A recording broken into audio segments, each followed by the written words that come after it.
भारताने जपानला मागे टाकून जगातील चौथ्या क्रमांकाची अर्थव्यवस्था बनली आहे. जाणून घेऊयात या यशामागची कहाणी.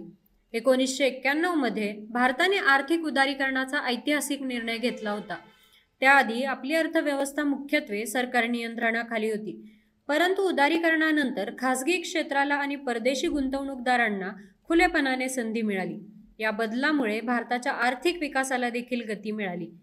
गेल्या 3 दशकात भारताने अनेक महत्त्वपूर्ण सुधारणा केल्या, जसे की GST लागू करणे, डिजिटल इंडिया आणि मेक इन इंडिया यांसारखे उपक्रम चालू केले. या सर्व गोष्टींमुळे देशात गुंतवणूक वाढली, उत्पादन क्षेत्र मजबूत झाले आणि सेवा क्षेत्रानेही झपाट्याने प्रगती केली.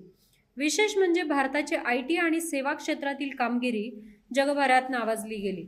2025 मध्ये IMFच्या ताज्या आकडेवारीनुसार भारताने $4 ट्रिलियन GDP गाठत जपानला मागे टाकले आहे.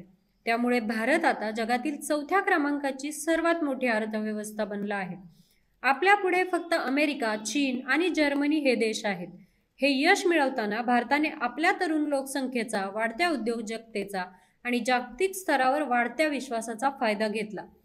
पुढील काही वर्षात भारताचा GDP दरवर्षी 6% जास्त वेगाने वाढण्याची शक्यता IMFने वर्तवली आहे. नीती आयोगचे CEO म्हणतात, जर आपण हेच धोरण आणि प्रगती कायम ठेवली तर पुढील 2 ते 3 वर्षात भारत 3ऱ्या क्रमांकावर पोहोचू शकतो.